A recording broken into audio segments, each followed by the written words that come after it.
Welcome back to the Tank Me Later podcast, which is part of the Fantasy Basketball International Podcast Network. This is episode 53, and today we're going to be talking about the Grizzlies, the Jazz, and the Nets with the Athletics' Michael Waterloo. So let's go ahead and get into it.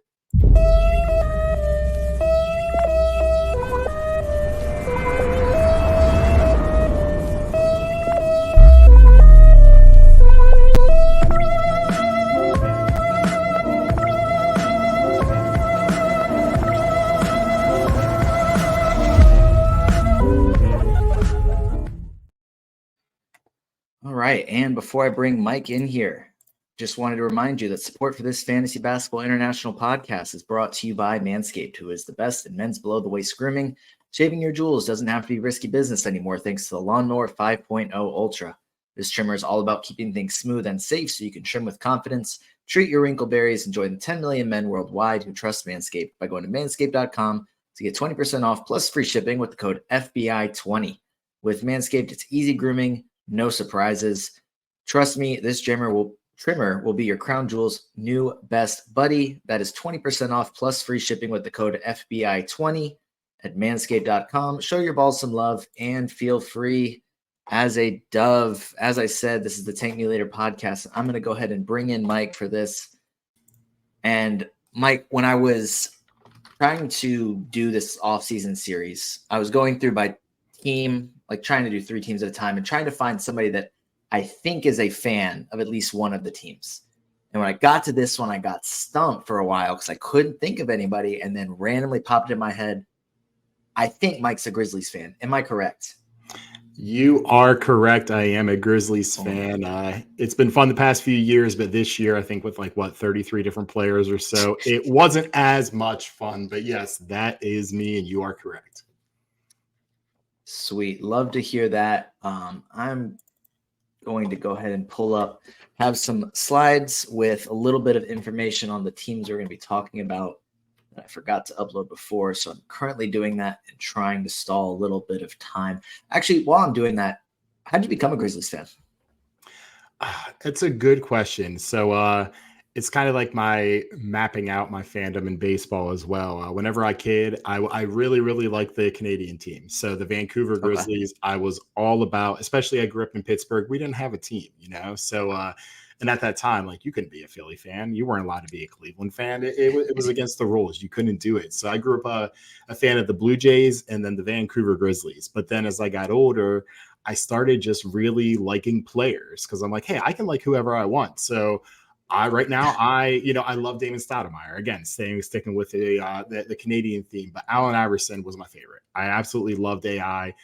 He was just my favorite player. Loved getting to watch him play. And then after he retired, he had a stint in Memphis. But after that, it was on to LeBron James because he was in Cleveland. I could see him whenever I wanted to. But then LeBron did the unthinkable, and he went to those terrible, awful, ugly Los Angeles Lakers. And it's just, you can't be a fan of them. If you're a fan of them, you may as well like Duke. You may as well like the Yankees. You may well like whomever else out there, the Cowboys. So I'm like, you know what? Yeah. I love LeBron. I appreciate him. I love him so much. Even now, I still love watching him win. I just really want him to go 0-82 every single year. So when that happened, I'm like, I need to find a new allegiance. And I started thinking, I was like, you know what? When I was a kid, I loved the Grizzlies.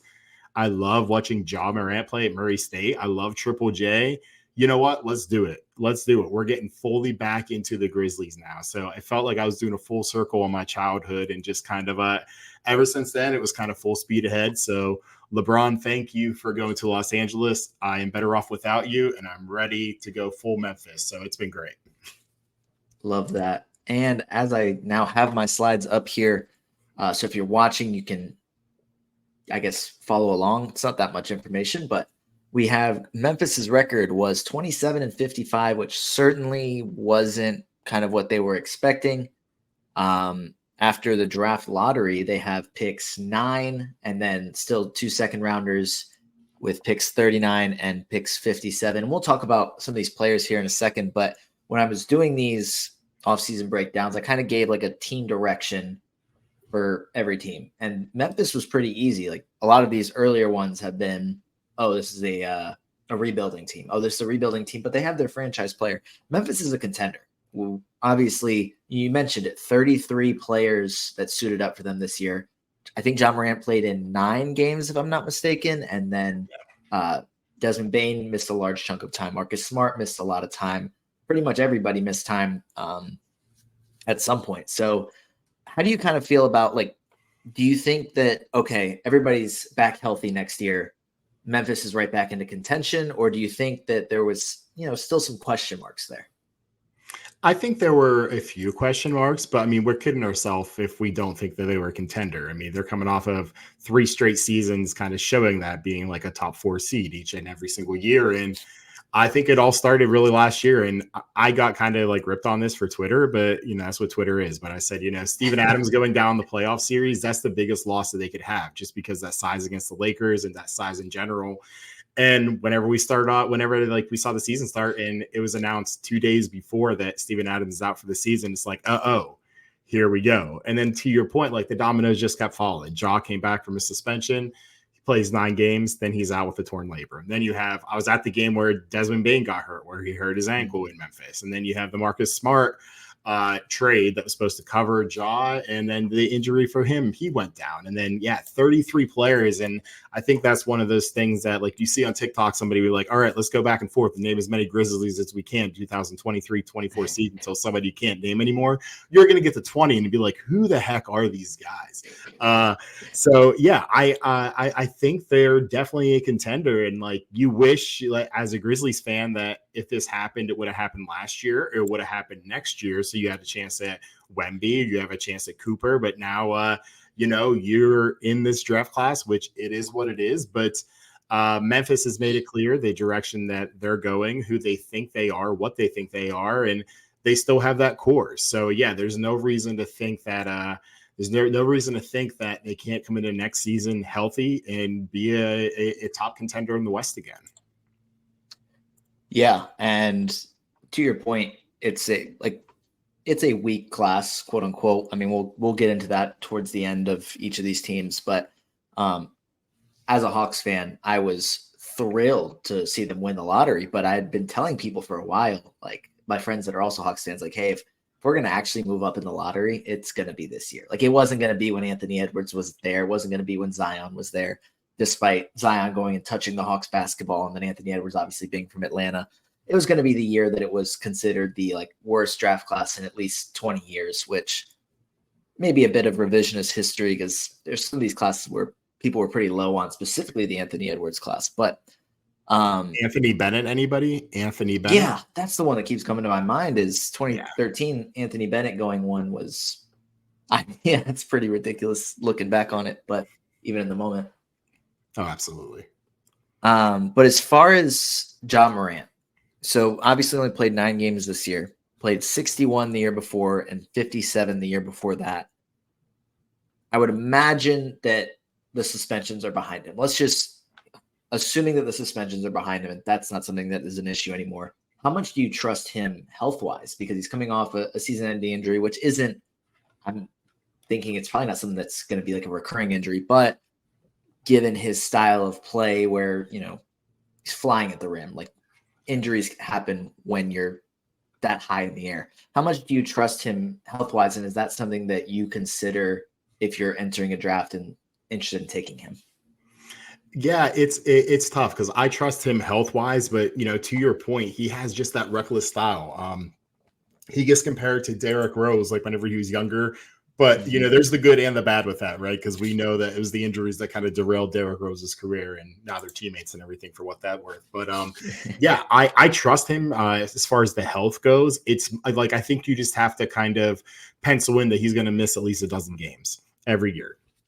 If you can get that, cool, that's what it is. I think, you're mainly more concerned about his fantasy skill set and like kind of him kind of covering all your categories for you. I think that's kind of the bigger risk with it. But we even saw last year going into different drafts, whether it be redraft or dynasty, he was just falling and falling and falling. Like in his startup, you could get him in in the 40s, I think, like right around there. And that was great. Closer to the season, it started creeping up to late second, early third, which, is still good. And, there's going to be something for him to prove it. You saw when he came back in those 9 games, he was fantastic. His first game back, he hit that game winner at the buzzer. Then after that, he went down to New Orleans, and again, all the controversy with the dance that he was doing, the LSU dance, which, we don't have to get into all that. Anyway, yeah. the injuries, they're there, and I think they're going to be a cause for concern throughout his career.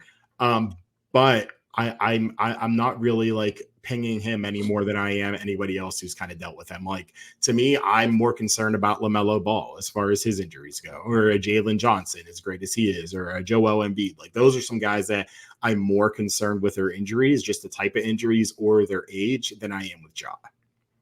Definitely. And you mentioned kind of the categorical value, because he is considered one of those players that's better in points leagues. If you look at the categories, he's been a subpar free throw shooter. The turnovers aren't great. The defensive numbers aren't consistently there. The field goal percentage, he had that 1 year where he's almost 50%. Aside from that, it's been a little bit lower. You're going to get really good points, rebounds, and assists out of him. Kind of either middle of the pack or below average everywhere else. Is there any hope that he's able to kind of improve in any individual category? I think probably the easiest one would be free throw percentage. In 9 games last year, he shot 81%. Is that something where it's like, hey, small sample size, he shot it pretty well, but not really expecting that? Or is that a realistic path? Is, an increase in steals? Like, is that possible? Anything there? Or is it just going to be, when you're drafting Ja Morant, don't just punt free throw percentage. Don't worry about that. Is that something you have to consider? I think growth isn't linear, as we see, and he's still 24. I hate to say only 24. He's still 24, and there's room for him to grow. And we forget, because his past 2 seasons have been such a whirlwind of like mainly down and trying to prove himself and everything like that. But remember, this was going to be a face of the NBA. This was going to be like Nike's next big person here. So again, I think there's a lot to come out and prove it. I know he's been working hard for a fact, especially on his free throw shooting. Like, I know that for a fact. So I think there is some growth there. Is he going to be an 80% shooter from the line? Probably not. But, I think he can stay around like 77%. And I think you live with that. That's where the most likely growth is going to come from. The threes, not really. The turnovers, you're kind of living, it is what it is. He's a 3 turnover per game guy. And defensively, I don't really see it. I don't really see the growth there. So I think you are going in knowing that, like, okay, I'm not going to get my defensive stats from Ja right here. And to your point, like, he is the perfect guy who's a points leagues guy. He's that guy you say, this is not format specific. You're not punting him in roto category leagues, but like you're shoving him down a round or 2 because of just the difference he can make in points. Yep. For sure. And we did a dynasty mock draft a couple of weeks ago. He went 36th in that.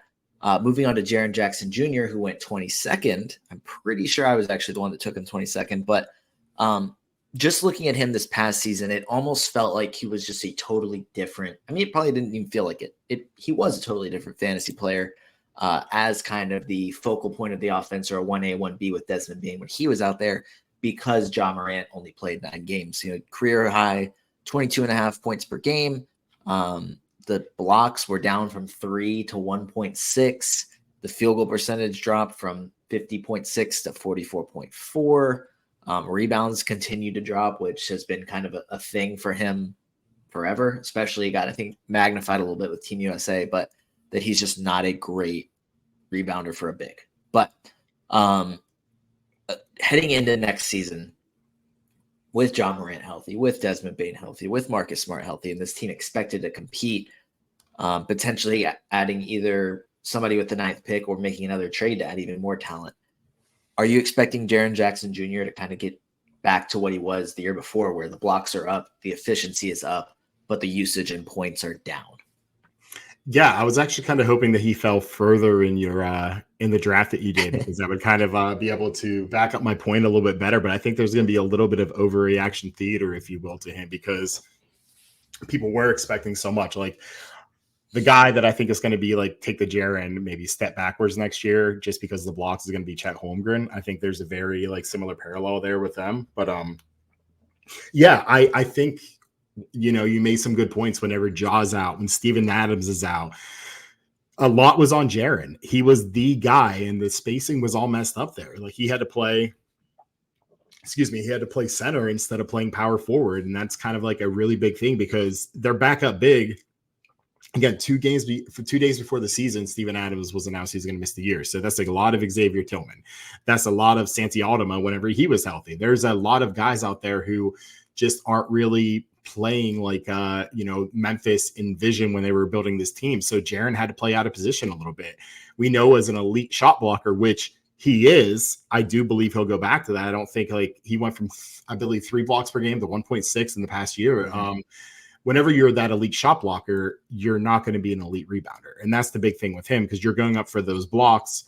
You're kind of challenging him at the rim. You're getting yourself out of position for rebounds. That's kind of like the bittersweet part of it. But if they do get a big back who's able to kind of be that rim protector, that traditional center, allow him to be more of a roamer, and then we're going to have a healthy job. They're going to have a healthy Desmond Bane and whoever at 3, whether it's they draft somebody at 9, maybe they trade that pick. Maybe that's a teaser for what we're going to talk about here in a little bit. But I definitely expect Jaren to kind of have kind of that comeback season. And honestly, I wouldn't be surprised if he's one of the favorites to win, most improved or comeback player of the year or whatever, like made up award the NBA wants to give him just to kind of acknowledge how good he is after a down season. Yeah. And, it was a down season by his standards, but the career high 22.5 points per game was still very cool to see. It was a 4-point increase from the year before. Obviously that changes. We've talked about his role changes. Is there a chance that we're looking at a guy that could average still 20 points per game, but also get his blocks back up? Like, is he still able to take another step forward within what this team has and keep that scoring up? Or do you think it's like hey, Bane's back, Jaw's back, we're healthy. Jaren, we really need you just focusing on defense. Like, we're not needing, like, obviously he's still a factor, the factor offensively. Right. Yeah, I think it's all about like what their center position looks like next year, to be honest with you. I think it's just like, hey, like their ideal situation is like, hey, Jaren, we want you to be able to be that stretch forward. We want you to be able to roam on defense. That's what we need for you. If they're able to have him do that, then yeah, I think there is some growth there. We've even seen him add to his offensive game. I saw him like hit a dribble pull-up shot for the first time in my life last year. It's like, oh, okay, Jaren, expanding your bag even a little bit more. We'd love to see that. But yeah, I think he could be a 24 points per game and like maybe average like 2.6 blocks. I think you'd be very happy with that. So yeah, I think this offseason is very, very big, and especially with the picks that they have, especially that number 9 pick, if they're able to kind of move it and, if they are the contenders they think they are, depending what they can do there, I think it's really going to tell a lot about what they see Jaren's role being for next season. And then moving on to Desmond Bane, who went 28 in that dynasty mock. He's been really good the past few years, just on Basketball Monster. He's 34th in 9-cat this year, 36 each of the 2 years before that. Usage went up this year with Ja out, which is what we expected. Career high 23.7 points per game, career high 3.3 threes, career high 5.5 assists, which, putting him in a position where he is more of a playmaker with Ja Morant out. That's what just had to happen. And it went well. He was in the 83rd percentile in pick and roll ball handling situations, which I think taking a guy that's generally has the ball in his hands, but is not the lead facilitator, and then seeing him do that, I think that's encouraging for him and just his development as a player. Do you think that, he's been able to be a late 3rd round guy with or without Ja. Is there another step for him? Or is it like that can he get even better than he has been? Or is this just the player he's going to be for the next 5 years? Which, don't get me wrong, that is great. If he can be exactly what he has been for the next 4 to 5 years, Memphis is going to be golden. But do we think that there is another step that he can take? I think he was able to kind of show last year and like throughout his career, really, because like he came in, it's like, okay, he's going to be a spot up shooter. Okay, he knocked down the shot, but can he do this? And then every year it's like, okay, but can he do this? Okay, but and then we saw like hey, he kind of has to do this right now. Like whenever you're running Jacob Gilliard and Derrick Rose out there, like he's the guy who kind of has to take over that offense and run the offense. We saw that last year, and he was able to do it successfully. So like, I think he is just going to be who he is. And I mean that in the most respectful way possible. Like he is just a good one. Like he's a good second option some nights. He's a good third option some nights. He's able to hit the three. We're able to see him to create. Like he was able to improve defensively out there, which is good. And like even he's able to find his shot. He seems much more comfortable trying to create his own shot too, which I really, really like. So yeah, I think he is who he is. And again, that is not a knock as much as it may sound like one. And the crazy thing is he is older than Triple J and Ja. Like it doesn't seem like that because he's been in the league fewer years than both of them. But yeah, he's 25 right now. And like, I think he's just a really, really good player. And to your point, and most teams would kill to have that second or third option on their team. So yeah, I think he's definitely worthy of just being, I don't want to say just, but like, I think our buddy Dan Besborough says like, the old man squad, the boring squad, like boring wins championships. It's fantastic. We want the shiny toys all the time. Desmond Bane isn't that, but at the end of the year, he's just going to be helping you. He's a guy that you know is not going to hurt you. And he may not have the highest ceiling, but he has one of the highest floors. So you'll definitely take that. 100%. And as far as what he can bring to Memphis and their aspirations to win a championship, I do think this year happening as bad as it was for the team and as frustrating as it was, it'll end up being a good thing. Like getting to see, like now that it's over, like don't worry about it anymore. The losing's behind us. Having Desmond Bane have I don't even want to call it like a development season, but like where he gets to be, okay, a larger part of the offense, see what he can do. Jaren Jackson Jr. is a larger part of the offense, see what he can do. All these guys without Ja, that way, when they get into the playoffs next year and teams are game planning to get Ja Morant, uncomfortable and just making things difficult on him, other guys will be able to say, hey, I already have done this before. I did it for a whole season. We're good to go. So yeah, hopefully that'll work out. Another guy that benefited from a million injuries was Vince Williams Jr., who was not really on anybody's radar. Maybe if Vince Williams Jr. was on your radar, to anybody, then bravo to you, because he just wasn't on mine. But he impressed me very quickly when he started getting minutes.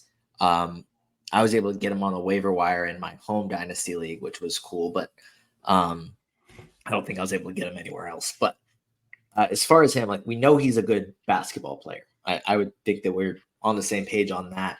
But now that everybody's healthy, I think the number one question that I have, is there enough minutes for him to contribute next season in terms of 12-team fantasy leagues? Or is it, he's only going to see 15 to 20 minutes now and he's going to play well, but the fantasy numbers aren't going to be there simply because the minutes aren't. Yeah, I think it's a tough question. I hate to keep like using this crutch, but it really depends what they do with pick 9, because like, yeah, I'm trying not to give away what I think and like what's been rumored like they'll happen with that, but like say they end up trading pick 9 for Kyle Kuzma, like that kind of takes away a lot of like what we'd see from Vince Williams. But if they end up going with somebody, if they end up drafting somebody instead, like I think Williams will be okay. I think the big thing is that like they really like him, and he kind of, I don't want to say he has that dog in him, but he's like a that Dylan Brooks, but without all the headaches, man. You know what I mean? Like he has that defense that you want, that lockdown defense. He will go out there and just talk smack to everybody. He can hit the open shot. He's not going to force a million shots like Dylan Brooks did. But he's just a menace out there. And for a season last year where you're like, okay, like Dylan Brooks is gone. It's time for Zaire Williams. He has to step up. Okay, it's time for Santi Aldama. He has to step up. Okay, it's time for Kenny Lofton. It's time for David Roddy. It's time for all Jake LaRavia. All these guys, you're like, okay, this is going to be the guy. And it was Vince Williams who stood out the most. And I really think that means a lot to them. It all depends what happens this offseason. He's going to play, but I don't know if that's going to translate to fantasy, especially if it's going to be like, if he's capped at 18 minutes a night, he's going to be out there. He's going to be put on their best guy. And it's really going to be like, hey, go out there. Don't let him score, take 2 or 3 shots a game. And then that's it. So That's what I'm kind of concerned about. So he's somebody I'm actually kind of looking to fade this year for fantasy, just for those reasons, as much as I love him and I do believe in him. And he was one of the best stories of last year, just in the NBA in general. Yeah. I noticed you didn't say Timmy Allen when you were mentioning guys that had to step up in Memphis, but we'll let that one slide. We'll let that one slide. Thank you. So as far as what they're actually going to do with pick 9, we'll actually finally get to talking about it now. There are options to trade. I mean, I'm sure that even in a weaker class, there are going to be teams that are interested in moving helpful players for pick 9. But let's say in this hypothetical scenario that they sit at pick 9, I have a couple of names down as far as guys, and really it could just be more of like a positional need, and I'm just taking the top guys that are available who could be there at 9 and saying, hey, like this will fill that need. So one of the guys I have is Donovan Clingan from UConn, and honestly, probably not going to be there. A lot of recent reports have him going top 5. I've seen some that have him going top 2. I think before the Hawks got it there, I even saw one that said that he could go 1, and I would be upset if that happened. But that could fill the center need that we alluded to. Can't have Jaren Jackson Jr. He's just more effective as a 4. Another guy that I have, and really this could end up being just whatever small forward is available. I have Cody Williams from Colorado, but that could be Ron Holland. That could be Modest Buzelis. That could be, and my friend that's a Tennessee fan that hates college Memphis, the Memphis Grizzlies, he'd be upset with me for saying this, but Dalton Connect could be an option just as getting a wing guy. Do any of those names intrigue you as a Grizzlies fan that make you say, I would love if my team drafted them? I mean, I think the ideal one would be Clingan if he would to fall, but I agree with you. That's not going to happen. So the guy I have is actually Ron Holland. So I'm kind of with you there. He's a high motor guy, the kind of guy that the Grizzlies like. And, he fills that wing void a little bit. And, it's with Vince Williams. I don't really know how that overlap is there a little bit, but the Grizzlies showed last year you cannot have enough depth. 33 guys.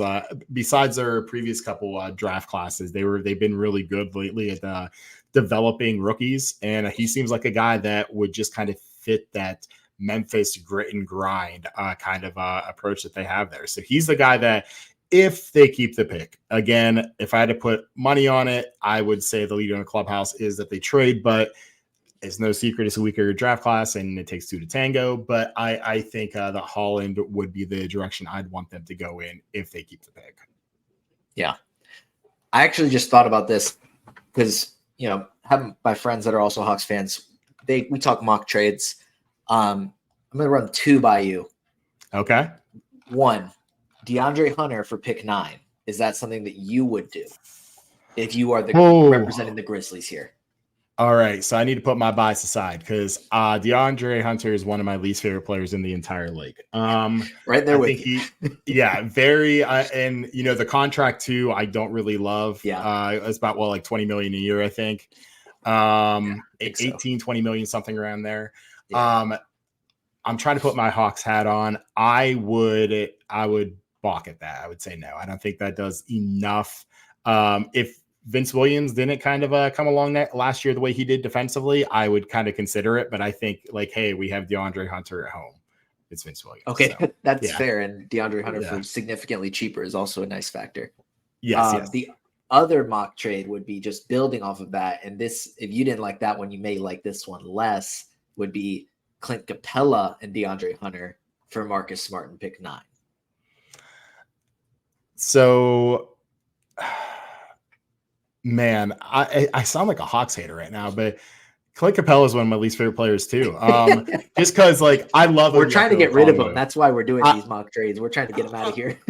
Oh yeah. And I love Onyeka Okongwu since they drafted him. He's one of my favorite players. So it's been so frustrating. They drafted him, then they signed Capella to the extension. However, when Steven Adams went down last year, I tweeted something along the lines of, "I can't believe I'm saying this, but Memphis, please call Atlanta and get Clint Capella." I would try really hard not to do that still. I'd counter and say, hey, okay, like we know you're taking star number 1. Capella is going to be expiring. Giving number 9, that's going to be tough for an expiring Capella, who we know like has brick hands and everything, and really is a traditional center who's kind of dying out. Why don't you allow him to teach Sar and kind of coach him? Why don't we give you number 9 and Marcus Smart, and we'll take Onyeka Okongwu from you and DeAndre Hunter, and we can make it a deal. I'll send that in my group chat. I don't think they're going to like it, but okay, we love Onyeka Okongwu as well, but everybody doesn't. Everybody dislikes Capella, so I totally get it. Yeah, man, it's Capella's great as a rebounder, and he's all things considered a very good defender. Every time he misses a wide open layup, like my heart just breaks. It's the most frustrating thing in the world. So if I could get Houston Capella back and get that like Harden Capella Lob City with Morant and Capella, I'd take it, but I think we're out 5 years too late on that. Very true. Very true. We will move on to Utah, who finished 31-51. It seemed like they were going to be competing for a play-in spot for a little while. Like they literally were competing for a play-in spot. And they said, yep, trade deadline's here. All right, cool. We are done playing basketball for the year. We're going to pack it in and get ready for next year. They now have pick number 10. They have pick 29. They have pick 32. They dropped a couple spots after the lottery. Their team direction is just interesting because I said rebuilding with plenty of pieces. I don't know. Maybe you disagree with me. I'm not entirely set on saying Utah has their franchise player because I think Lauri Markkanen is phenomenal. I think he could be in the right situation, like a 1B on a championship team. I don't think with the timeline in which they're trying to rebuild their team, he will fit in as their superstar. And I also don't think that as much as I like Keontae George, Taylor Hendricks, Bryce Sensabaugh, like a lot of the young pieces that they have there, that any of them is the franchise guy for Utah. I could be wrong, but that's just kind of how I feel about where they are. Like they have so many pieces. They have a bunch of picks. Like they're in a good spot, but I don't have the guy that's okay in 5 years when the Jazz are in the playoffs or 3 years. Who's the Jazz's best player? Is that player on the roster? I just don't think that they are. How do you feel about the Jazz? Yeah, I agree with you. I don't think they have that player. Like, and I don't want to say that player since Donovan Mitchell, because obviously that was 2 years ago. They traded him away. They traded away Rudy. Like, this is what they're going to do. And we saw them just compile all the draft picks, all the resources from the Timberwolves. And hey, that trade's looking pretty good for both teams right now. But yeah, I think Lauri is more of a 1B. He's kind of is there any other kind of comparison we can use instead of Robin to Batman? Like maybe we can use just like I have no idea. Some other one out there, some other comparison one that we want to use. Yeah, that's the classic one. I just feel like we need something different out there. I'll try to think. I'll try to think of it as we kind of go through here. But okay. I could pull out some nerdy wrestling ones or hip hop ones or something like that. But yeah, so I just feel like he's just kind of that 1B guy, and he can't be the guy on a championship team. And I think this is more of a me problem, and I'm okay admitting that. I don't care that I'm wrong. I don't care anything like that. I have a hard time ignoring what he did in Chicago or what he didn't do in Chicago. I have a hard time ignoring the player he was or the player he wasn't in Cleveland. I realize now we've had 2 straight seasons of Markkanen being good. And it's just like, okay, if you didn't buy 2023, here's what I'm doing 2023-24. Like he said, okay, he backed it up. But there's still a part of me in my head just like, were the Bulls? I mean, they are like bred in mediocrity. Like, are they just like they can't develop him? Was that a them problem, or just kind of take him longer to come along? But there's still something in me that's hesitant to fully buy into Markkanen as being a 1A for a team, and also kind of like my 1A for or my second option for my fantasy team too. There's just still some kind of bias I have there that's kind of holding me back on him. Yeah, he's about to turn 27. He went 33rd in that Dynasty mock draft. He's been, like you said, phenomenal the last 2 years since he joined the Jazz, and they have been more exciting than I think anyone expected them to be because of Markkanen. Yeah. In my mind, the Jazz have to believe that he is capable of being a 1A or at least a 1P on a championship team, or they would have traded him by now. Am I crazy to think like they're just holding out for a trade? But I would think that you'd want to trade him earlier than they have to maximize picks that they're getting back. They have to think, okay, he is a guy that we can rely on to be our star while these young guys develop, maybe get the playoff experience. And then at some point, I don't know, maybe it changes and he's a secondary player because these rookies have developed. Maybe that's another pathway here. I don't know. I feel like my question with him is, how can Utah maximize him as just an asset, whether that's a trade asset or an asset on the floor? What the heck are they going to do? Yeah, it's a great question. And, you wonder if there were like, you've heard his name in rumors, like, oh, maybe he'll be on the market. But I think the other GMs, the other teams are like, hey, like we saw who this guy was too before this 1 year. We need to see it again. So maybe it's just like, all right, Danny Ainge is like, well, hey, let's have him build it up and show it. He can do this again. And hey, I don't want to say it worked because Markkanen is a very good player. Do not get me wrong. He is a very good player. And he was able to show it. So I still wouldn't be surprised if a trade happens that you're able to kind of like get more picks or kind of more assets for down the road. But we know that Danny Ainge is very, very, very patient. He will wait people out. He will not take the deal unless he can get his deal. So if he's like, hey, you know what? Fine. I'm just going to stay here. We're going to just roll with Markkanen then. He's shown what he can do. That's fine. He can be the 1A for us right now. It's not going to be the 1A long term, but to your point, he can help these young guys. He can help the Taylor Hendricks. He can help the Keontae George, like Bryce Sensabaugh, all these guys develop. So yeah, it's I don't know if Utah knows what they want him to be either. They're a very smart front office. So I think they have to have a plan. It's just I struggle to see what it is too with him because I don't know who he is. Yeah, it's interesting.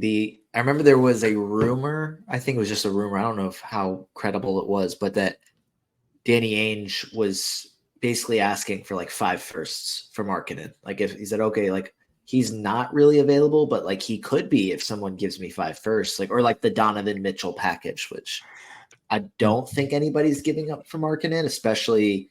I mean, prior to what Minnesota did this year. I think that was the interesting timing of it was, hey, Minnesota just gave up a ridiculous amount of picks for Gobert, and they were the 8th seed. Didn't really work out for them. Why would anybody give that up for Markkanen after 1 and now 2 good years that aren't obviously on the same level as what Donovan Mitchell and Rudy Gobert did in Utah? As far as like I guess more of a redraft question, but maybe something to consider in Dynasty as well.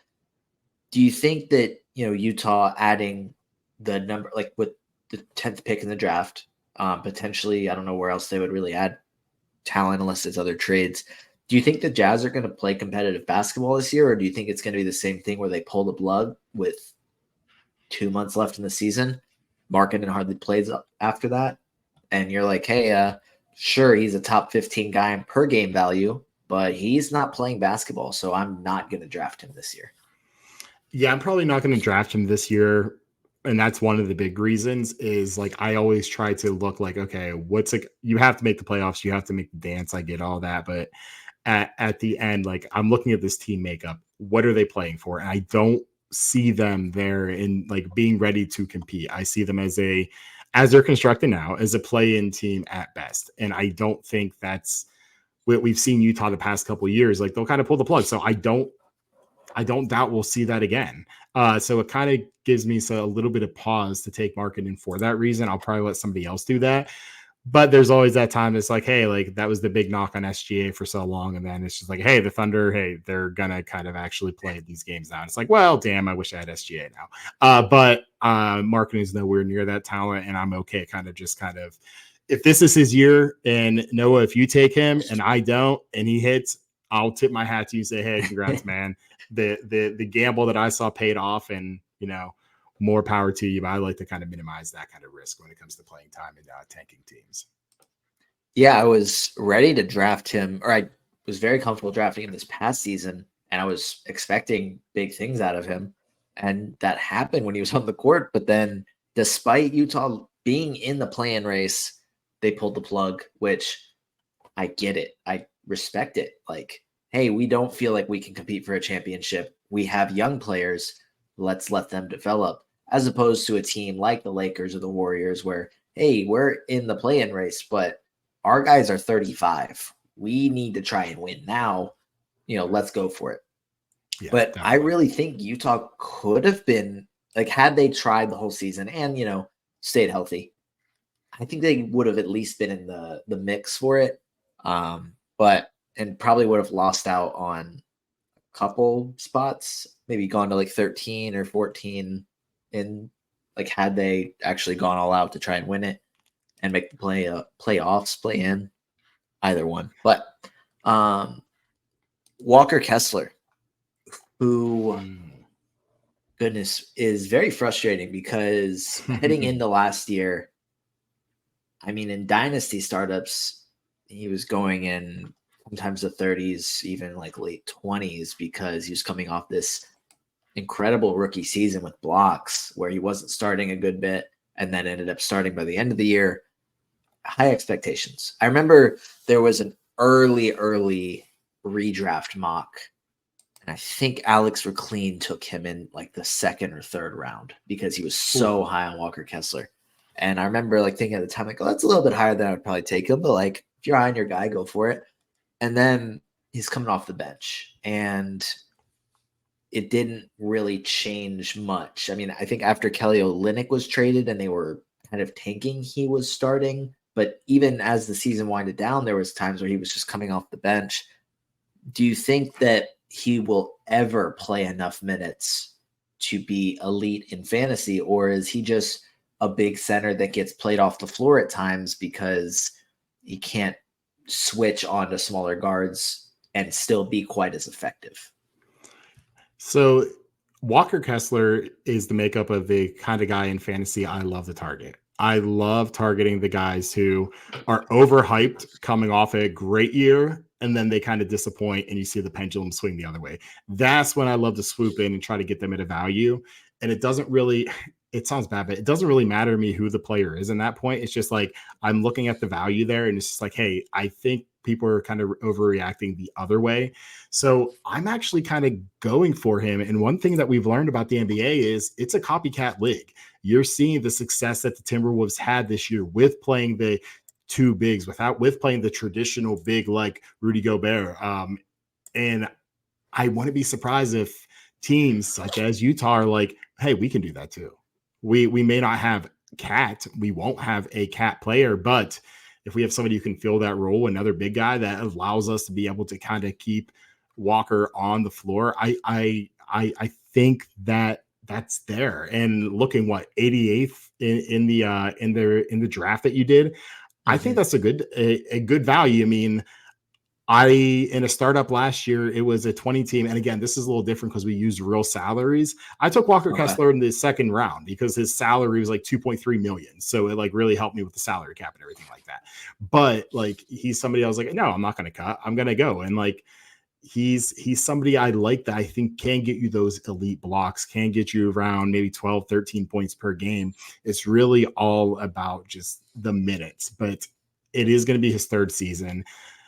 I can see those kind of creeping up, and I can see the kind of stats coming with it. And it's just at that point with the value, I don't think there's anything but upside there. Because if he's giving you what he's giving you right now, you're not really taking too much of an L if he falls to that point in the draft. So I'm more than okay kind of pulling the trigger on him at that spot. And just to talk about his numbers in this past season, 23.3 minutes per game, which was after playing 23 minutes per game as a rookie, so not really any change. 8.1 points and 7.5 rebounds were both down from his rookie year, but I mean, it's not that much different. I mean, it's pretty similar. Field goal percentage was a little bit down. It was 72 as a rookie, which I think was also kind of a factor with him going so high after that. It's like, hey, this guy as a rookie just shot 72% from the field and blocked 2.3 shots per game in 23 minutes. That's unheard of. He shot 60% from the free throw line. He shoots 1.5 per game. Who cares? It's not really changing all that much. The blocks are elite.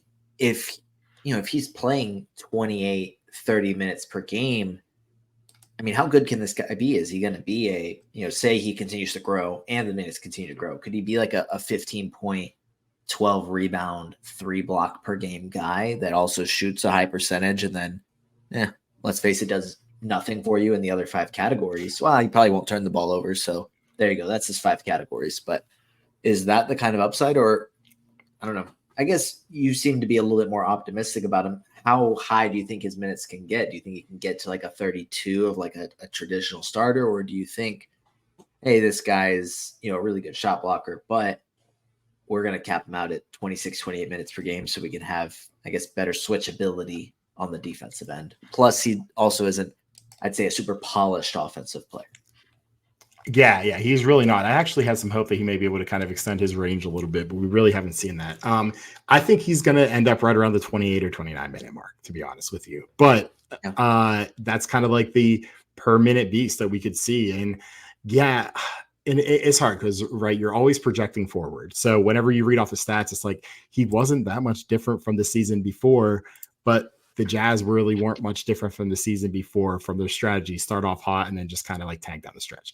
So like, I think there are better days ahead for him. I really, truly do, where we were excited about him coming into last year and we kind of saw like, okay, there wasn't really that next step, but it's only year 3. And we typically see it's the year 3 guys who take that big step forward. I'm not projecting him for a like Jared Allen finally gets the starter's role. He can be that kind of guy. No, but I can see him being 13.5 points, 12 rebounds, and getting like 2.7 blocks per game, 2.8 blocks per game. And I think that can be like a really, really nice floor. And again, I like these boring guys. I think boring guys really, really, really help. And there's a lot less risk with them. And I think Kessler's a safe, boring player, but that, you can have some frustrations with it too if he ends up just not getting those high minutes. But I think we will see those go up and settle in around like maybe 27 with 28, 29 being kind of where it could be. Yeah. Moving on to some of the, I guess, even younger, because Walker Kessler's actually very young, but Taylor Hendricks, who went 95th in our mock, is coming off didn't play a ton his rookie year, but I think he played well in spurts. His steal percentage as a rookie was 1.6 and his block percentage was 3.1. And I have this number down. I believe this is from Derek White this year, where he had a block percentage of 3.2 and a steal percentage of 1.5. A guy who's well known to be able to get both steals and blocks, despite being a guard. Taylor Hendricks' numbers per possession were pretty similar, and he's just a dynamic fantasy player. How high is this guy's ceiling? Well, leave it up to you to find a way to work Derek White into a podcast about the Utah Jazz here. I don't want to revisit that fantasy trade that we made in our 130 teamer. But anyway, as far as Hendricks, I think it's sky high ceiling. There's a reason he was going to be he's projected to be a top 10 pick last year. And we saw it. I thought the Pacers should have taken him over Jarris Walker. I thought he was going to be a better fit there. But I think there's a sky high ceiling. And he's just one of those guys who is so young, so unpolished, but we saw him grow throughout the season. You kind of talk about Utah shutting it down the break. We started seeing him get some big minutes down the stretch there. In March, we just saw Hendricks playing around 29 to 33 minutes consistently, saying, hey, go out there, do it, show us what you got. And I think he has the highest ceiling. I think he has a higher ceiling than Lauri Markkanen for next year's season. Is that a hot take? Is that too next season he has a higher ceiling? Higher ceiling. I think the likelihood. Oh, I thought you said for next season he has a higher ceiling. Yeah. You're saying, okay. Yeah, 100%. That's a hot take. Yeah, I think Hendricks has a higher ceiling than Markkanen. I think the floor and the safer pick is going to be Markkanen there, but I wouldn't be surprised if we say Hendricks end up outscoring Markkanen for the season. Would I be shocked? No, not at all. I'd be like, hey, yeah, that's the kind of skill set that he has, as young, as raw as he is. So he's somebody I'm super, super excited about. I'm very high on him in Dynasty, but next year, I think there's kind of a real avenue for him to kind of make a impact, obviously in 12 teamers, but kind of be kind of a must roster guy too. I agree. I think he will be a standard league. You have to roster him. He's, providing value across the board. Just looking at some like his last game of the season, for example, which was against Golden State, and so the Warriors are obviously competing, playing, trying to win the game, and the Jazz, they were playing their young guys. Played 41 minutes, 16 points, 8 boards, 2 assists, 3 steals, a block, 2 threes. So he's giving you value pretty much every category. The assists aren't going to be great, but points, rebounds, decent threes, defensive numbers. I think having a higher ceiling than Lauri Markkanen, that's a hot take for sure. I love it. I love a hot take. But you got to call it what it is. Yeah, that's a hot take. Yeah, hey, I'm okay with owning that, and it's always great giving those because you're like, of course I didn't think it was gonna be right until it's right, and you're like, see, I tried to tell you, so that way, I'm Mac from It's Always Sunny. I play both sides, so I can always come out as the winner. There we go. That's the way to do it. One of the other rookies, Keontae George, went 84th in that dynasty mock. Started 44 games as a rookie, averaged 14.7 points, 3 rebounds, 5.2 assists with 2.2 threes, atrocious shooting, and 3.1 turnovers per game. Pretty typical for a rookie guard. Like, they struggle. That's what happens. But I think it's a little bit almost more impressive that he came in and did that because he wasn't a point guard in college. Like, he was the shooting guard. Adam Flagler was the point guard at Baylor. So to come in and, in 44 starts pretty quickly, learn the ropes somewhat. Obviously, it wasn't pretty because 5.2 assists with 3.1 turnovers, not ideal. Shooting, really bad. Kind of a similar questions with Hendricks. Like, how high is Keontae George's ceiling? Do we think he can be their long-term point guard? Or was this like hey, let's see if this works, but maybe we have him as a shooting guard / secondary ball handler, and we get our franchise point guard with whether it's this draft, which I don't think any of the guys that I would consider elite point guards in this draft are going to be there at 10, or it's in the future and Keontae George may get another year of point guard / shooting guard thing kind of going on. Yeah, I was impressed with him last year, especially like seeing who their options were. I feel like I just keep hating on everybody, but like looking at their point guard position, I was like, Talen Horton-Tucker, like, no, like he's not an NBA player. I'm sorry, he's not an NBA player. I don't get it. Why is he playing point guard? And then it's like Chris Dunn. Okay, that was fun. Like, are we really going to go back to that well again? So I kept recommending everybody on Fantasy Pros. I'm like, grab Keontae George. They're going to give him he's going to run the show. It might be ugly, like you said. That's typical for rookie guards. It's really, really hard. But overall, I think it was a great year of development and seasoning for him. I do like the offensive game. I think it was really big for him to come in that young whenever he wasn't a top 10 pick. Like, his stock kind of fluctuated as we saw from Baylor to the draft. We weren't quite sure where he was going to land. I think he's going to be the point guard again for them this year. I do think that they will target a guard in the draft. Kind of spoiler alert there, but I'm with you. I don't think that there's a franchise maker in this draft for really many teams, but especially the Jazz at number 10. So I do think we're going to get another year of him running points, see how it works. And if like there's enough to move forward with that, cool. If not, then they're like, okay, he may just kind of be like a heater. Like if whenever Clarkson's contract's up or Sexton kind of leaves town, he can kind of fill that role, kind of being that extra guard off the bench. But I do think there's a good offensive ceiling with him. Just need to kind of be a little bit more efficient, but that comes with time. Yeah, and as we'll shift to talk about the draft. They have pick 10. Memphis, they could easily trade 9. I don't suspect Utah will trade 10. Some of the guards in the top of this draft, Rob Dillingham will be gone. Stephon Marks will be gone. Nikola Topic will be gone. The only point guard that could be there would be an Isaiah Collier. Is that an option as a guy that could come in and he wouldn't start immediately, I would imagine, but be eventually the point guard with Keontae George shooting guard? I don't know how well that fits. Maybe it does fit better now that I'm talking myself into it a little bit. That could be a point guard that is drafted. But other than that, I have the same list of guys as I probably do for most teams in this range, because I feel like a lot of wings are going to go after the top 5 or 6 picks, where it could be Dalton Connect, Modest Buzelis, Cody Williams, Ron Holland. Do you think that, they could go for a guy like Isaiah Collier early. I don't expect them to take a big. I think wing is a pretty logical position. Is it going to be one of those 4 guys, whichever one's left? Yeah, I think there's a chance that we could see Castle fall. I think there's a chance we could see Dillingham fall. And if Dillingham fell, he would be my, send Silver up to the stage right away. Don't even worry about kind of milking the clock. Screw your commercials, your ad revenue. That's the pick right there. Perfect defensive complement to Keontae George's offense. Like, I would love watching that backcourt. I think it'd be a lot of fun to watch. But I do think he'll be gone. So Collier's my pick.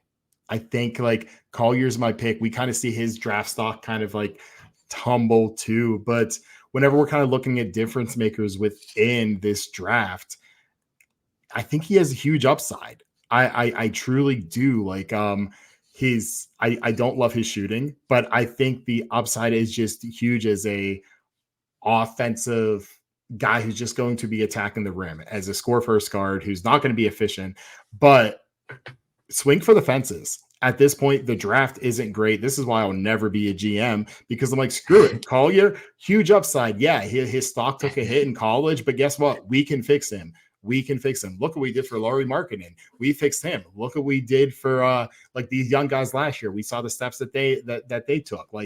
We can help him out. I think we can make him fit. So that's the rationale I take, is just hey, the best player in this draft is probably going to be the number 21 overall pick. We have no idea who it's going to be. So why not just shoot for the stars and go with the upside there? So yeah, he's kind of my pick that I'm going with if Dillingham doesn't fall.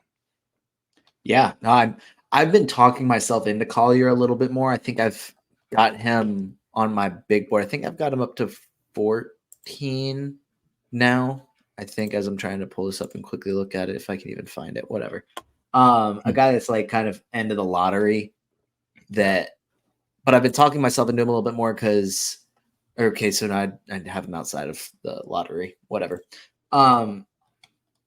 Just because he struggled in college at USC, I'm trying to not let that deter me too much, because I feel like there are times when players go to certain schools and they just aren't prepared to put this player on display and, help them grow to maximize what they can be as an NBA player and to showcase all of that. And it just doesn't happen. It may not be schools or it may not be coaches, but it may just be specific seasons. This just tends to happen. A fairly recent example is Gigi Jackson. And I think he kind of did that to himself in ways. I remember specifically after one of the games, he was on Instagram Live, bashing the coaches and players in the locker room. Just something absurd that, of course, a 17, 18-year-old is going to do when he's used to being called the number 1 player in the country. Yeah.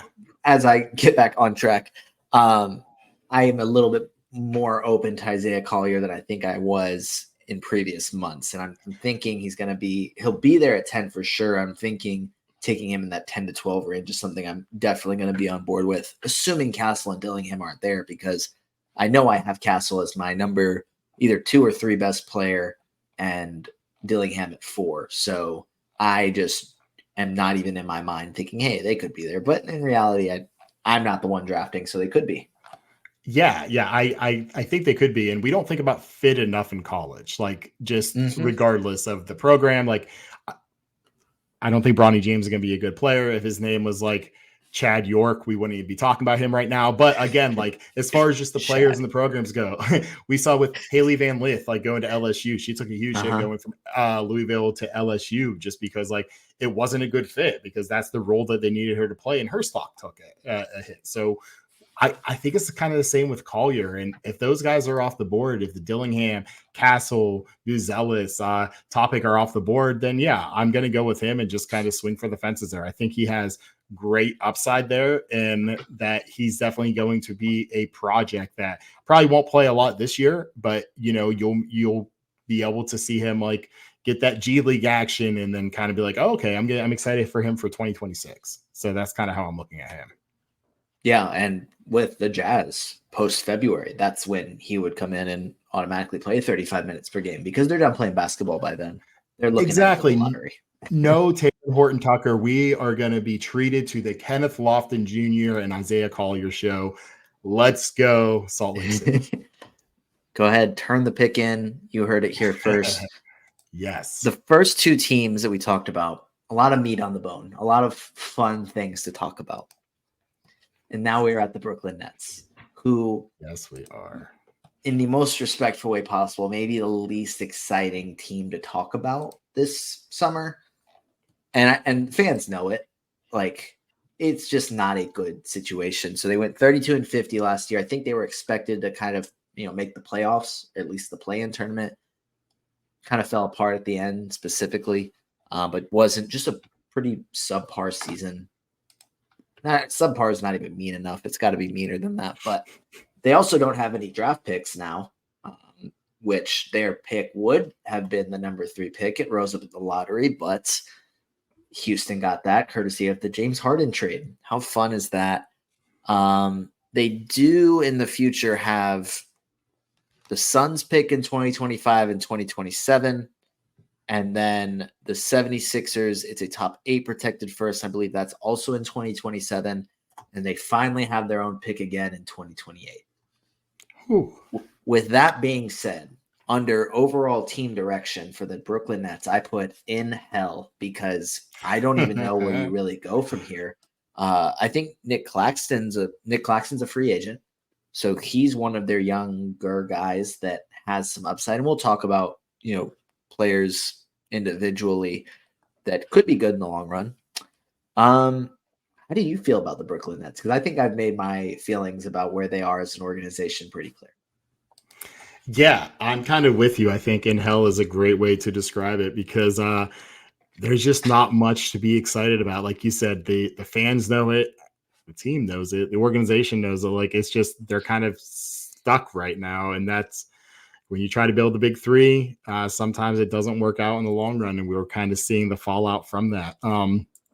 Not even to mention, I know we're going to get into it more, but you're spending the whole season just hearing like, okay, Michael Bridges, he's going to go to New York. He's going to go to the Knicks. And you just hear that nonstop. It's like, cool. Like, we're just playing with that. Like, okay, this is to quote Stanley Hudson from The Office, this is a run out the clock situation. That's what it feels like with Michael Bridges there, because he's gone. He wants to go to New York, rumored. You're still you weren't able to get anything done with Nick Claxton for the long term.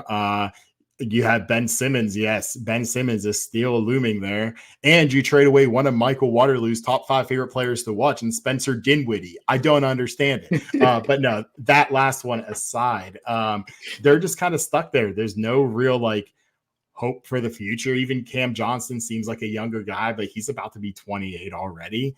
Lonnie Walker hasn't really developed in anything. It seems like they're a team, and I know we're going to be talking about one of them, but it's always just like the next man up for the center. It's kind of like the centers for the Brooklyn Nets, or the running backs in NFL terms. Like, you're going to get one, run them into the ground. Okay, when you're off to free agency, see you later. Insert the next one. That's what it kind of seems like it's been with the Nets too, except when Kevin Durant wanted them to get DeAndre Jordan, which kind of blocked that Jared Allen. Jared Allen had to get traded. But then that opened up the door to Nick Claxton, who we all wanted to get freed, who, going back to Walker Kessler, yes, kids, it does happen. Eventually they can get freed. So Nicholas Claxton is a perfect example of that. So there's really not much here. I like to target players on bad teams who are going to get a lot of run. I don't know if you really have that here. You have Cam Thomas, who's a great microwave scorer. Noah Clowney can eventually be a dude, depending on what happens with Nick Claxton. Hey, Claxton, I heard that Memphis is beautiful this time of year. You might want to check that out.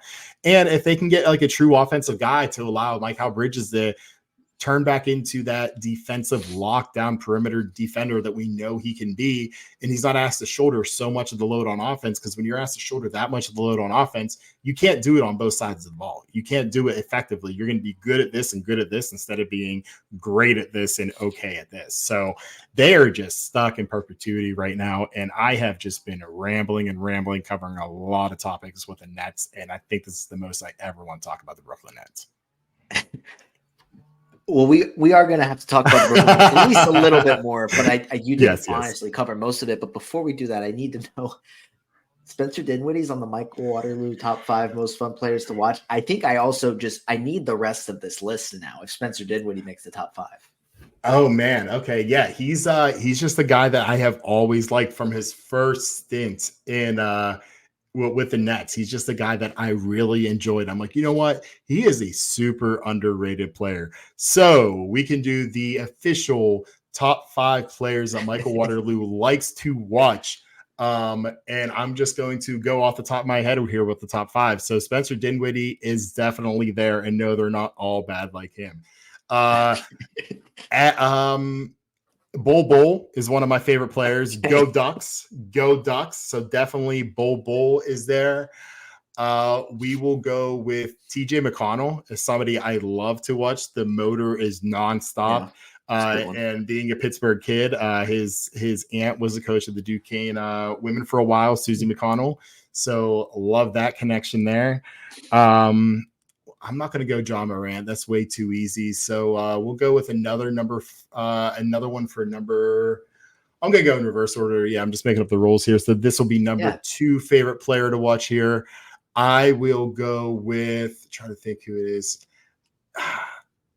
It's going to be Jaden McDaniels. I absolutely love him. He is just a defensive menace, and I'm always going to hope that there's another step offensively that he can take.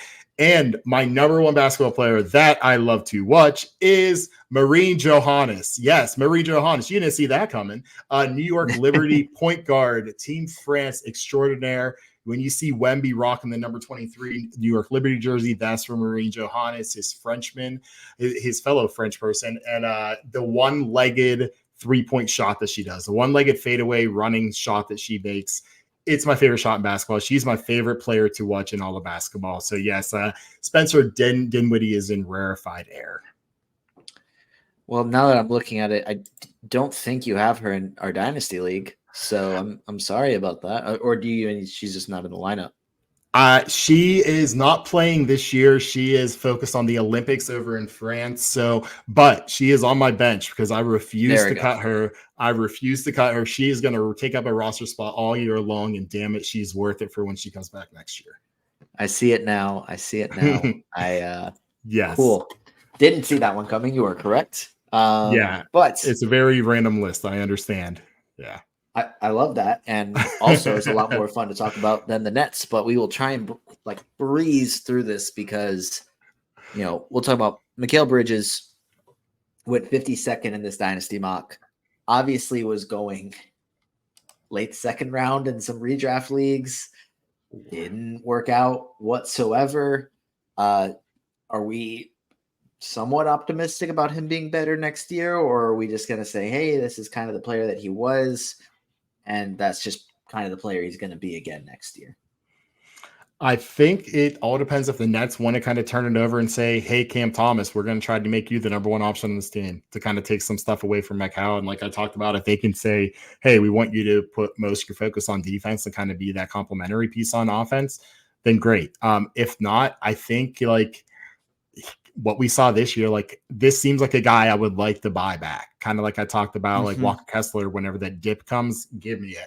I'll do that within reason here, but I still kind of think that was more of a flash in the pan that we saw whenever he came over from Phoenix. So that kind of worries me a little bit with him. I think he's a fantastic player. And if I can get him now ahead of the trade, ahead of him going to free agency, sign me up. Absolutely. Long-term buying the dip. But for next year, I'm kind of avoiding him just for that reason. And seeing a little bit of Nets Twitter pop up on my feed at times, the Cam Thomas versus Mikal Bridges, right? The Cam Thomas versus Mikal Bridges debate was a thing because they had nothing else better to do. Just who is the star of the team? Cam Thomas went 107 in our Dynasty mock. He averaged 4.3 assists per game in March, and that's probably my little, very specific stat poll that I'm going to say, hey, does he have some upside as a playmaker? Can he be more than just a really, really good isolation scorer, really, really good sixth man? Or is he just like the Michael Jordan of Jordan Clarkson's? Michael Jordan of Jordan Clarkson's is fantastic comparison phrase. Does he have upside? He does. What I can see, okay, stay with me here. This is what I can see him doing this year. whenever the trade happened that sent Jordan Poole to the Wizards, everybody's like, place your bet. He's going to be the top scoring guy right now. He's going to have the just shackles off. He's not going to be with Steph Curry anymore. He's going to be that guy who's just going to go out every single night. And he didn't. He flopped, because he was that number one guy.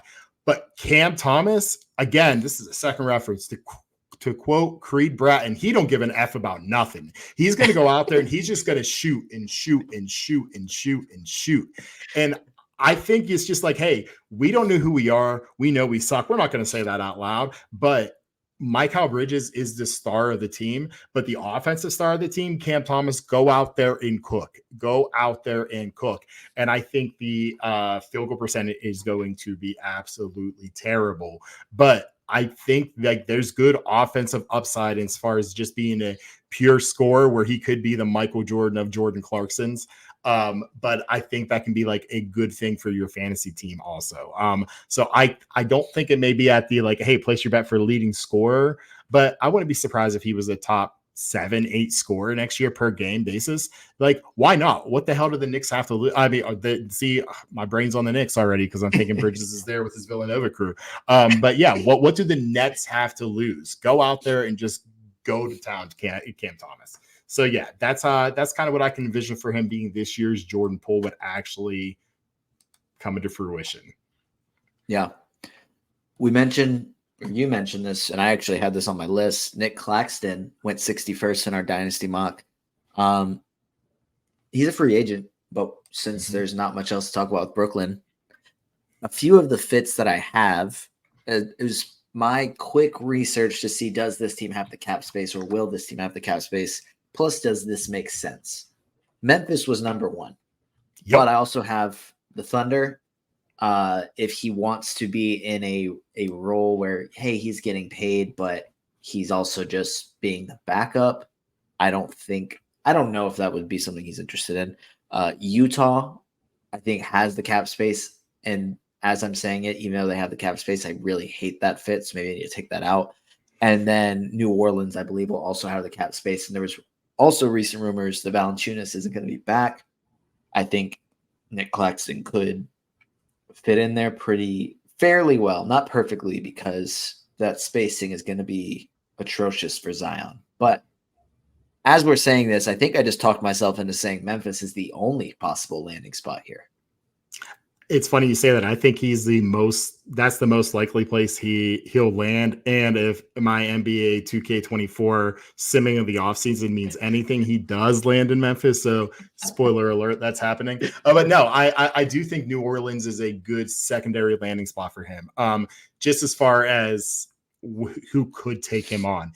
To your point, the fit would be terrible. That would be very just kind of clogged up. But when Zion gets hurt, we've seen, hey, it's JV time. Go out there, JV. Mm-hmm. I think you can see the same thing with Nick Claxton too. Whenever Zion's going to miss time, you'll see some nice runs. But for sustainability for the long term to actually return value on where you're going to have to draft him, even coming off a down season compared to last year, I think Memphis makes the most sense, and that allows Triple J to kind of be that roaming guy, to kind of be that stretch four that you need and kind of free up the paint for Claxton. So yeah, I'm really hoping as a Grizzlies fan that I see Nick Claxton there next year. I'm hoping as a basketball fan too, and just kind of an overall fan that he goes there too, because it just makes all the sense in the world. And then the last player we can talk about with Brooklyn, and a guy that would benefit from Nick Claxton leaving, I think. Noah Clowney, who went 132 in our dynasty mock. Final 6 games of the season, he averaged 13.5 points, 7.2 rebounds, 1.2 assists, half a steal, 2.2 blocks, 1.3 threes, and shot 61.2% from the floor. Played 30.6 minutes. Incredibly small sample size, but a guy that can hit threes, block shots, score, rebound. A fun guy for fantasy, basically. I remember there was a quote I think it was shortly after he got drafted, where he talked about wanting to win Defensive Player of the Year eventually. Those kind of quotes, for some reason, I just love buying into narratives. Quotes really just excite me. And for some reason, I get really high on players when they talk. specifically, I don't even, sorry, this is getting a little bit off topic, but I have to bring up this quote. Did you see the Modest Buzelis quote talking about Zachary Risachet? Like it was a few weeks ago, and he basically said, I guess people were asking about him, like, oh, like how do you feel you compare to him? And he's, oh, I'm better than him at everything. Like we can go play one-on-one, we can do a workout, but his agent does not want that because I'm better than him. And I feel like it's been glossed over a little bit, but to me, I dropped Risachet down my board and bumped up Modest Buzelis because one, there was no response, and two, to talk like that just gets me going. I'm like, you have to be good now, right? Like obviously it doesn't always work out, but that kind of talk really excites me. Back on track, Noah Clowney saying, hey, I want to win Defensive Player of the Year, and then having some stretches where he showed, really good defensive, specifically with the blocks production. I like Noah Clowney. How do you feel about him?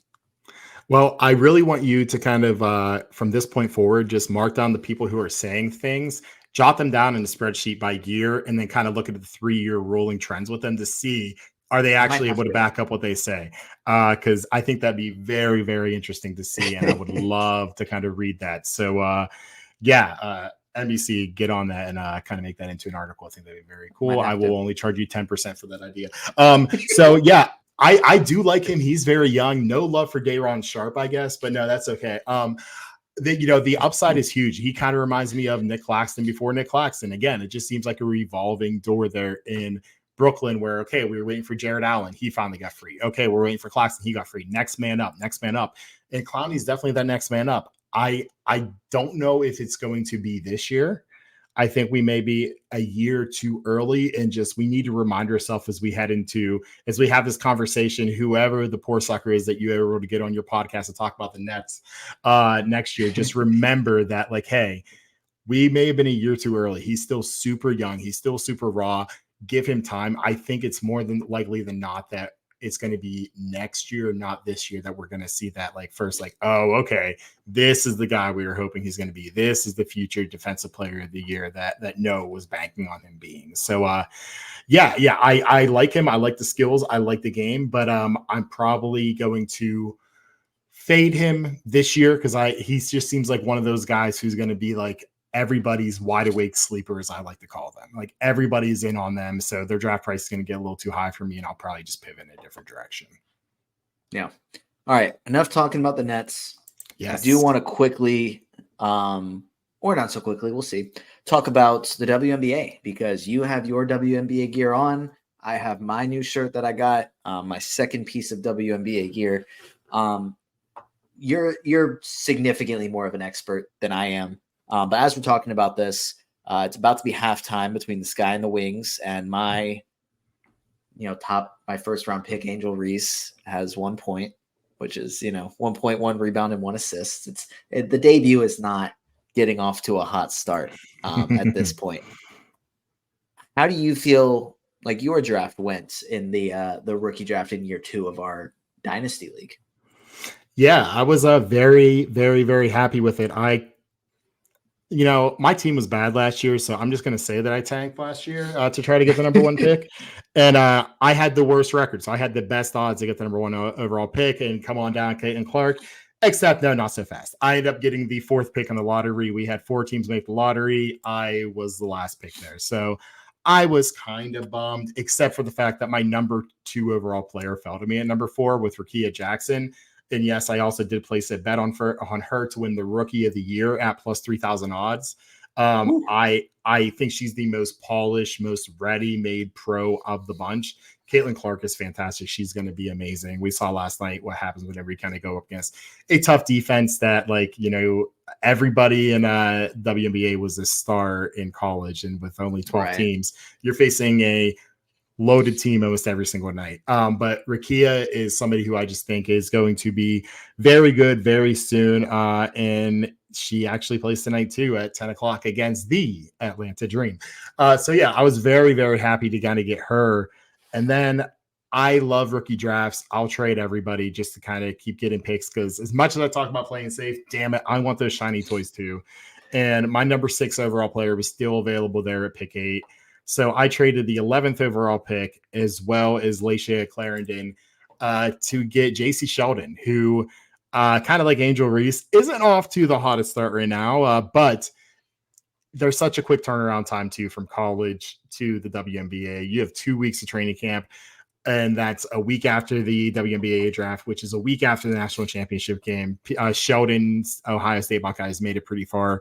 She's somebody who I expect to play a really big role, and I wanted her just because, like, I believe in the skill set. I believe in her defense. They really needed a defensive first guard who could complement Enrique there. And with Satu Sabali going to be missed until about the Olympic break with her shoulder surgery, there's going to be a big opportunity for JC Sheldon to kind of step up. So I'm not really kind of like upset at this slow start for her. Is kind of expected. Like, she's going to be brought along slowly. That's kind of what the Wings do.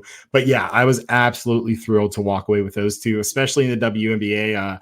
Only 13 of the 26 players are on rosters this year. The draft kind of, you're not guaranteed. Last year we saw first rounders who were drafted in the first round not make their team. So to walk away with two players who I am very high on invested in, and they're both on their team and they're both playing right away, I'm very, very happy. And I think better days are ahead for Angel Reese too for you. You don't have to worry about that. I think it's going to be looking positive for her as well moving forward. Yeah, not the best start, but that's okay. I went her with the 6th pick in the rookie draft. And then I had, I think, Markeisha Davis in the 2nd round. And I don't think she played, I don't know, in their first game. So, but that's okay. Expecting better things from Angel Reese moving forward. When we did this startup draft, I was about to go on a cruise. And so I took Matt Lawson's, because he did some dynasty rankings for WNBA ahead of last season. I don't think he's done them this year, and I'm assuming he's probably not going to at this point. But I kind of went through and just chose a bunch of young players that, hey, I'm gonna not have service for a week. Can this just be my big board and you just pull from here? And he was like, yeah, sure. I was like, okay, cool. Intentionally went with a really young team to try and get Caitlin Clark, and then ended up freaking making the playoffs and losing first round or something like that, which that was kind of annoying. But I have Aaliyah Boston. I have Angel Reese. I have other players that are good as well. You have it, Shakira also. We may have to talk offline here just so I can try to get her, because you'll see randomly on Twitter, I'll just say Shakira Austin in all capital letters, just because she is the triple J of the WNBA, and I think she's going to win the most improved player this year. She's just a beast. She had 5 blocks last night in their opener against the Liberty. So yeah, I'm looking at your roster now. It's looking pretty good. Sounds like we're going to have to make a deal yet, because I need Paige. So there we go. If you didn't know this, I like tanking in dynasty leagues, hence the Tank Me Later podcast. It's fun. It's what I do. Fantasy should be fun. Yeah, you want to win, but have fun with it, man. That's I am that guy. I could get up on a soapbox and just go on forever here, but this is fun, man. This is a fake game we play. And if you're not having fun with it, you shouldn't be doing it. That's what it's all about. So the goal is to win, but it is so fun to just build and tank and just dream. And that's why we do it. It's a lot of fun. So I fully support your tankathon for 2024. It may be, and maybe it's just me being psychotic, it might be more fun for me to go through a rebuild than to actually win. But 1,000%. I don't know. Maybe that's just me being a little bit psychotic about it. But we are having to play on ESPN, which shout out to ESPN for having it. Yeah. But this is also a time for us to petition for Yahoo and Fantrax to, hey, people are playing this game. You guys need to add it. Or I guess also Sleeper is another format that could add it. There are other fantasy formats that add it. I think I'm almost expecting a little bit more from Fantrax and Yahoo to happen next season. Personally, I thought it was going to happen for more leagues just because, hey, Caitlin Clark is obviously bringing a ton of hype to the WNBA. This is the best season to start because a lot of people are going to have, more interest in this than they did previously. This is a great time to start. It hasn't happened yet, but we're petitioning for it. Correct? We are, and this is something that I'm very passionate about. I have reached out to Fantrax for 2 straight years now and saying, hey, ESPN is doing this. And again, shout out to ESPN. Is it my favorite platform? Absolutely not. But kudos to you for kind of getting ahead of it and just not like, hey, this is the latest trend now. We can kind of capitalize on it. But no, like you're investing in women's sports. You're investing in women. Caitlin Clark is bringing more eyeballs. The league has been healthy. It's been doubling its revenue from 2019 to 2023. We're seeing the charter flights. We're seeing expansion happen. We're seeing more eyeballs than ever on this. Look at draft night, people watching that, 18 million watching the national title game. Like women's basketball is here. It's always just need the investment. And that starts with everybody. That starts with the fans buying tickets. That starts with us buying merchandise, for us talking about it, for us playing fantasy, even though some people may not be too into it, that they want to learn. It's been amazing seeing my DMs filled with people asking me questions about the WNBA. Say, hey, I'm here in Phoenix. I want to get into this more. Can you tell me? I saw we traded a pick, but like Kalia Copper, is she good? Is she somebody I should pay attention to? I'm like, hey, absolutely. I welcome it. Like, I love to talk about this. And we did a draft last night with a bunch of people who didn't really know much about it. They wanted to kind of learn along. So I think it's the responsibility of places like Fantrax, like Yahoo, like CBS, like Sleeper to make sure that you're offering this, because the demand is there. It will be there. If you're using this on the old data that you have, that the interest wasn't there, you need to actually like look at who your person is that's scraping your data, because like the conversation is here and it's not going away. And that goes for fantasy sites too. Like that's on you. You need to cover this. That's on you. The different sites out there. I'm not going to call them all out, but I have reached out to them.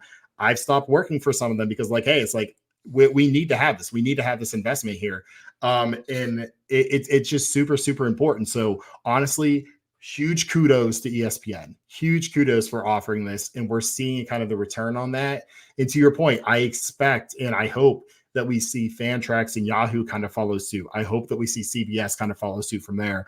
And I hope that as we're kind of seeing now, where it's just topic of conversation, that we're just seeing more and more podcasts and more places saying, okay, like here's your WNBA draft guide. Here's kind of like the strategy for this year. What format do you want to play? Here's the players that you're going to do. So yeah, it's a lot of fun. I recommend kind of trying it out. And yeah, just shout out ESPN and everybody else. Just kind of like step up. It's on you. Yeah.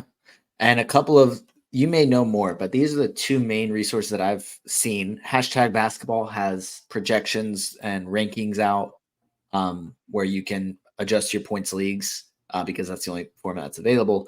And then shout out to Sports Ethos. They started the Fantasy WNBA Today podcast. That's with, looks like they have 4 people, but Jared Russo and Jared Ross King, I think, are the two main guys. And it looks like Scott Keller and then at Orange DFS on Twitter. Those 4 are in charge of the WNBA podcast at Sports Ethos. Shout out to them. That's the only fantasy WNBA podcast that I know of. Do you know of other fantasy WNBA resources, or is this why we're having this conversation and call to action saying, hey, we need more of these resources because there aren't any? There may be 1 or 2 coming down the pike that I can say. But TBD. But yeah, those are the main ones. And shout out to Sports Ethos for doing it. I know there are people behind the scenes of Fantasy Pros who's really trying to get that going as well. And shout out to you, Kelly. I appreciate it. You're cool with me calling you out on that, you wonky penguin. So you're fantastic. And yeah, hashtag basketball is just fantastic.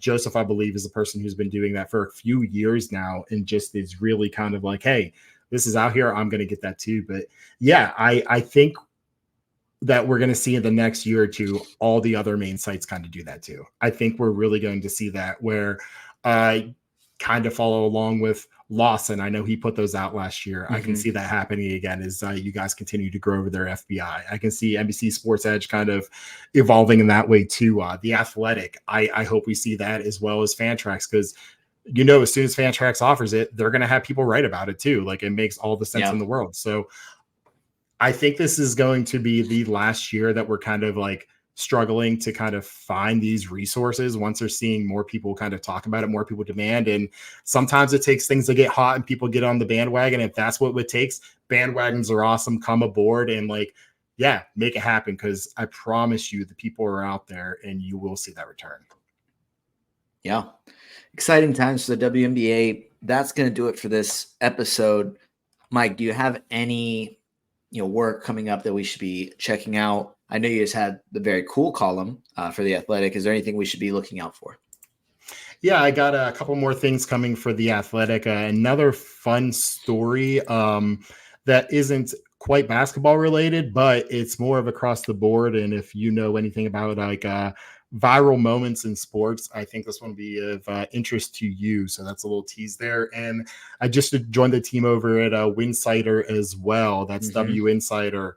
Going to be doing some work there, some editing and some writing work there. And like I said, there may be a podcast coming down the road here geared at WNBA and WNBA fantasy. So yeah, just stay tuned for that.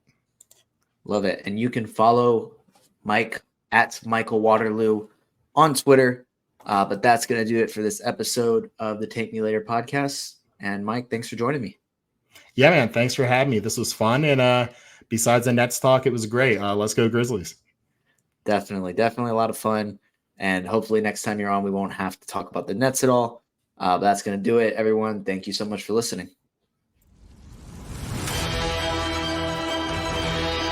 You just listened to another episode from the Fantasy Basketball International Podcast Network. Thanks for joining us. And for more information about joining our community, please check out our website at fbibasketball.com.